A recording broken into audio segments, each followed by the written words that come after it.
আজ কাঁকরোলের একটা মজাদার রেসিপি নিয়ে এসেছি। গরম ভাতে কিন্তু দারুণ লাগবে খেতে। একদমই অল্প উপকরণের রান্না। কাঁকরোলগুলোকে একটু লম্বা করে ধরে গোল গোল করে 4 টুকরো করে কেটে নেবো। ভালো করে ধুয়ে নিয়ে নুন, হলুদ, চিনি মাখিয়ে রেখে দেবো। কড়াইতে তেল গরম করে কাঁকরোলগুলোকে দিয়ে ঢেকে হালকা ফ্লেমে ভেজে নেবো, যাতে কাঁকরোলগুলো পুরো সেদ্ধ হয় অথচ লাল লালও হয়। এইবার নিয়ে নেবো কয়েকটা উপকরণ।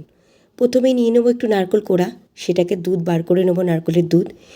এটা এক সাইডে রেখে দিয়ে শিলনোড়ায় নিয়ে নিয়েছি সাদা সর্ষে, কালো সর্ষে আর কাঁচা লঙ্কা। পোস্ত আজ আমার ছিল না, তাই সাদা সর্ষে আমি একটু দিয়েছি। এটা পেস্ট করে নেওয়ার পরে ওই কাঁকরোলের মধ্যেই বাটা মশলাটা দিয়ে দেবো নারকেলের দুধ, পরিমাণ মতো চিনি আর নুন দিয়ে বেশ মাখা মাখা করে নামিয়ে নেবো আমাদের কাঁকরোল। তো কেমন হয়েছে রেসিপিটা জানিও।